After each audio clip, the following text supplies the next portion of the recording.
రక్షించే సకల జ్ఞానమూర్తి. ఎవరింట తాను కొలువుండునో కలుగును వారికి కీర్తి. సకల సంపదల మూలము సుమనోహరి లక్ష్మి. శ్రీ చక్రవాసిని మాత శ్రీ విష్ణు ధర్మ పత్ని.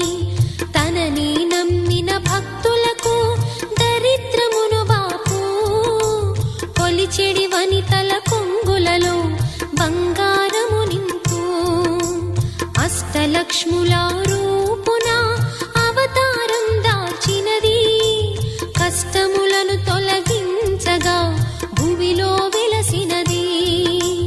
లక్ష్మీదేవి కథ శ్రీ లక్ష్మీదేవి కథ.